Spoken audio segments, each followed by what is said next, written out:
in tonight, I just want to take a moment and address some of the allegations that have been floating around online. A lot of unnecessary speculation. Yeah, that we have CoryaYo on the show tonight. And I just want to say that it's completely true. Corey is a beatmaker from Iowa who lives in Chicago. He's put out a bunch of projects. He had a track with G-Eazy and Audio Push that had something like 10 million aggregated streams. So it was really a pleasure to have him on. It was really interesting to see something out of the ordinary. Most people, they've seen DJs do beat sets, but this time around, Corey broke down a beat.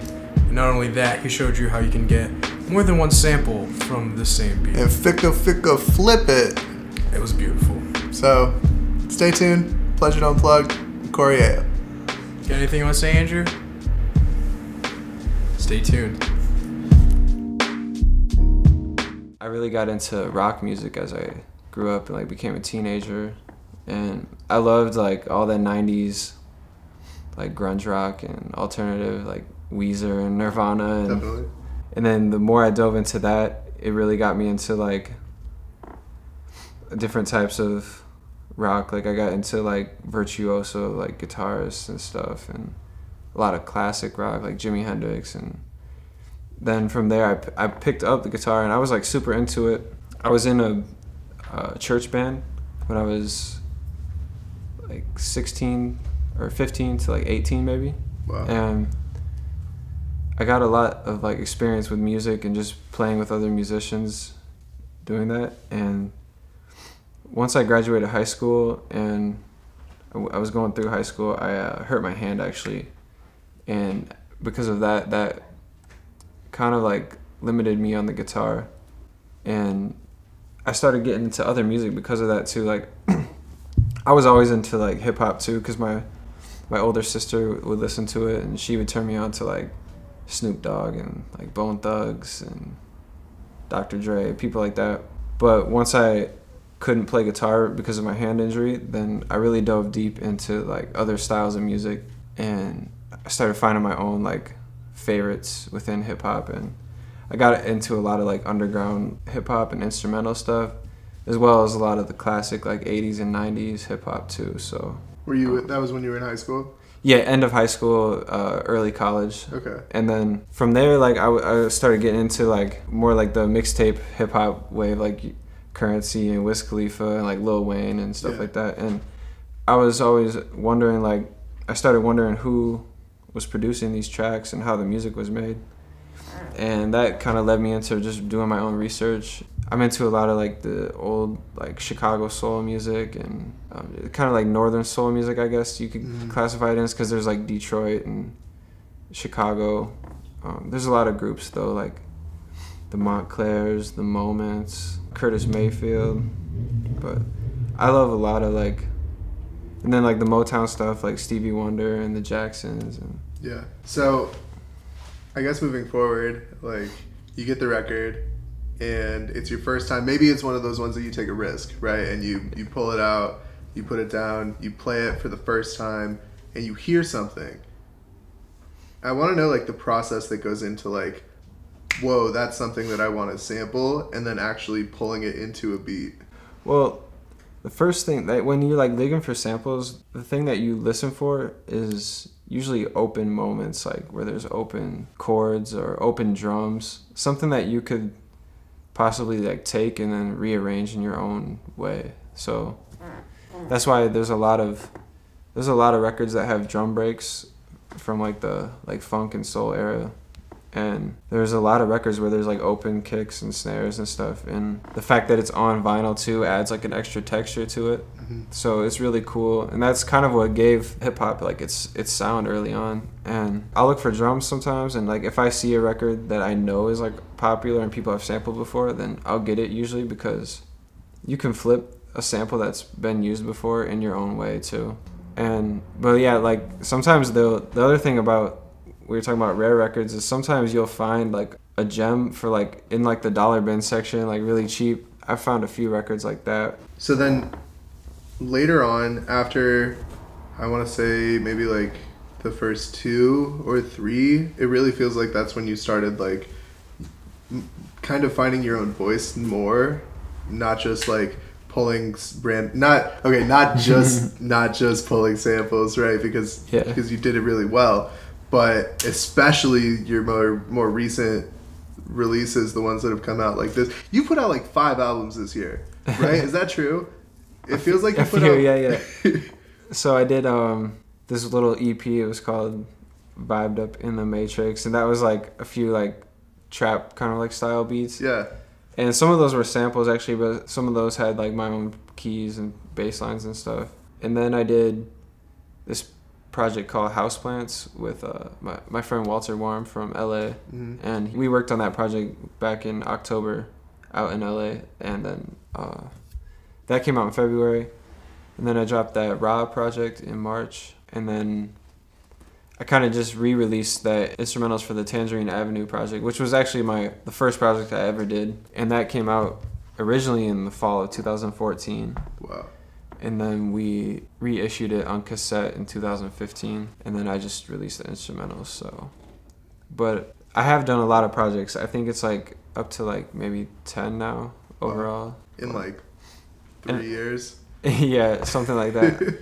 So there's a lot of like upcoming or new beat makers who are out there that are putting up their tracks and it's getting like, 5 to 100 streams, and that's pretty much it. And I'm wondering what you did that was able to take you from there to where you are now. Okay. Yeah, I think it was maybe a handful of reasons. I remember getting like just like 10 likes on a track and being like happy with that. And that was at a point where I was still like learning what I was even doing. And a few things that I would do would be like, I would do these online beat battles. There was this one on Facebook that they added me to, and at the beginning of the week they would post a sample and then they would ask everyone to flip it, and then at the end of the week they would vote on like who got the best one. And there was like no like prize or anything, but sure, it was just kind of like, I guess, who at like the group, the community that was in there, like they would all vote, and then I won a couple of those weeks, so that I think that definitely helped me. Also, I was just studying music too, and like I still do, but I think that gives you an edge if you study your music history and you like know like the people that came before you and like what they've done. Mm-hmm. And it gives you something to go off of, and it gives you also a source of inspiration too. I'd also do graphic design, so I would just try to be creative with like my song titles and like the artwork. Mm-hmm. And I think people were able to like appreciate like the cohesiveness like on my page of like the stuff that I've put out. Yeah, and, you're definitely like very on brand like throughout all of the visuals and all the titles of everything. Yeah, I try to keep it like just me or myself. Yeah, stuff that whether it inspired the track like or it's just like a variation of like the sample or how I was feeling or something. Like the titles usually go off of something that like directly relates to me.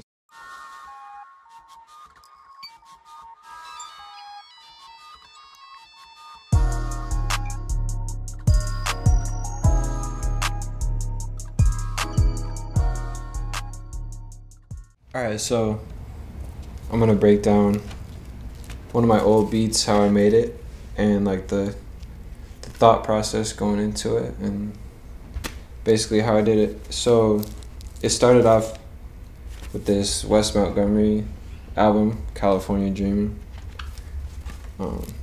Wes Montgomery, he's like a legendary jazz guitar player.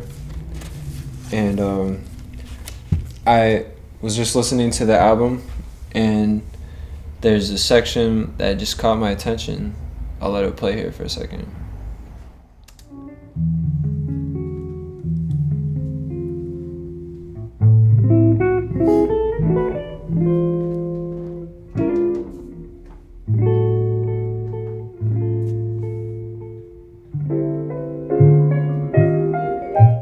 So yeah, it was just like this short couple seconds, and I chopped that up on my MPD.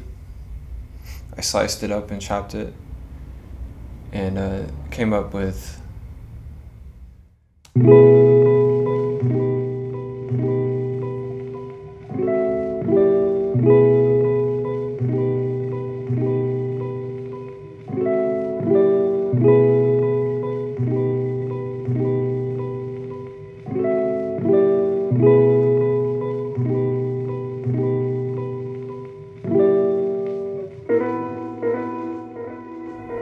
another little chop that I delayed in there and added a couple chords in the background. And then once I had that looped up, I built some drums around it.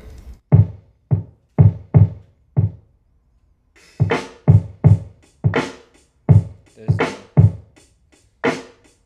hi-hat and the snare.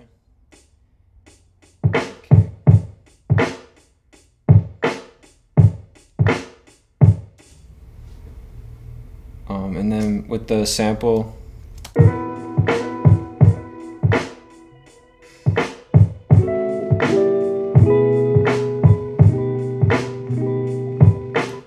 but it still needed some more effects to like help beef it up. So I added the bass line.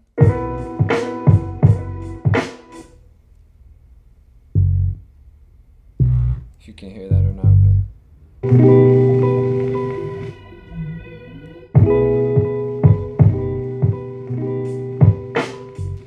I also added this other key part.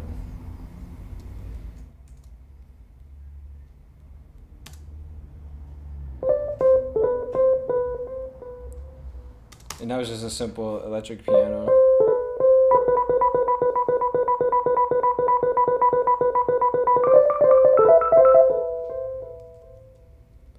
And then there was also, to layer on top of that part, there's this little string section.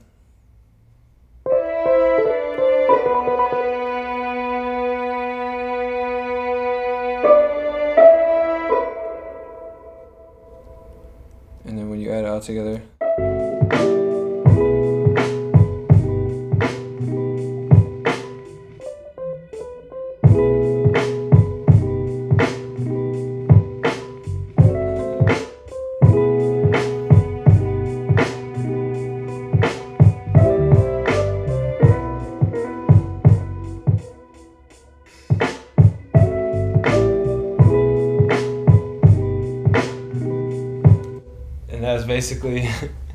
that's basically that beat. All right, so the next one I'm gonna break down is this sample that I've used for like 3 different beats, and I'm just gonna show you guys how I flipped it in like 3 different ways. It's this record from the Klaus Ogerman Orchestra. The record's called Gate of Dreams. Klaus Ogerman, it was like he's a famous composer, like string conductor. He worked with a lot of like well-known people like Billie Holiday and Frank Sinatra, and he was like pretty famous like studio musician. But this is one of his own solo records, and the song is called Night Will Fall. And I'm gonna play the original for you.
So yeah, when I heard that, I instantly fell in love with that.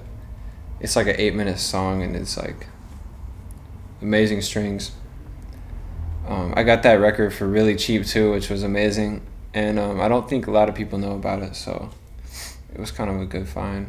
And the first beat that I made with it was this record called You Should, and I just made the beat, which is this beat.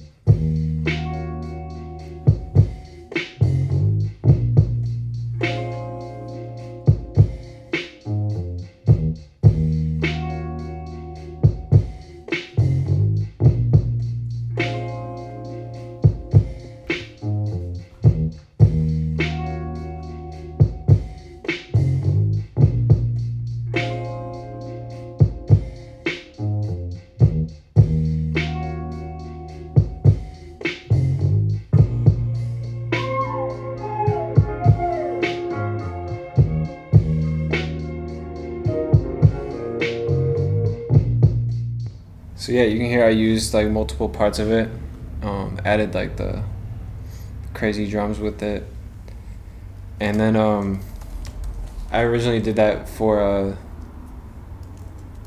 this girl named Aloe Lee.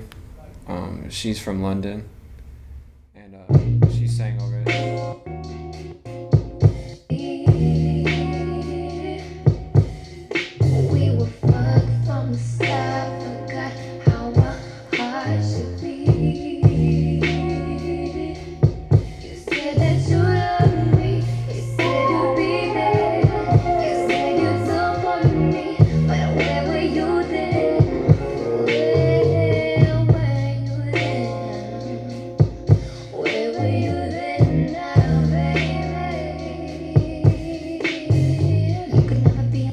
Yeah, and then that song did pretty well on its own, and I really like what she did on it. But I love the sample a lot so much that I felt like I could do something else with it. And at the time, I was working on the Waves project with 1-2, and he sent me some drums. So I decided to try to chop that sample up over some drums that he sent me, and that's how this beat came about.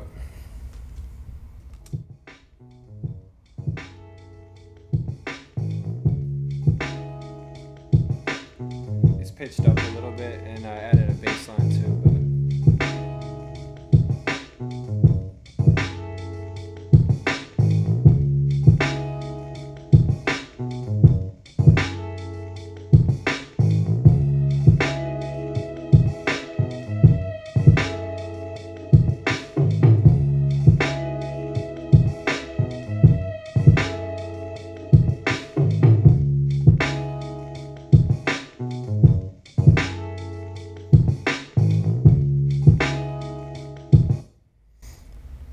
And then there's also one other track that I did for this Wolves project that I had.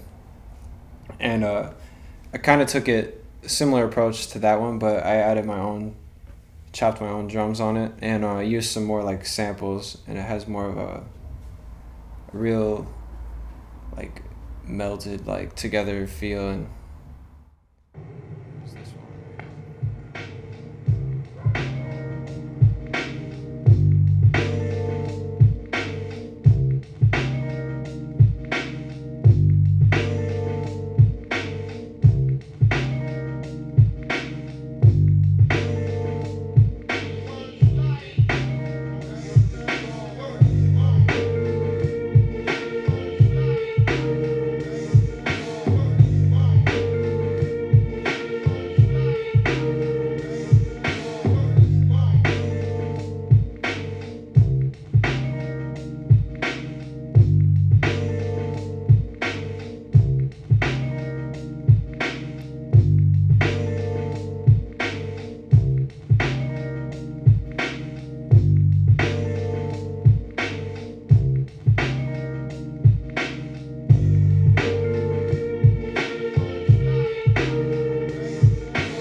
Yeah, that was basically a way that I could show you how I can make one sample and like turn it into like 3 different beats. That last one kind of had like more of like a spacier, affected type of feel.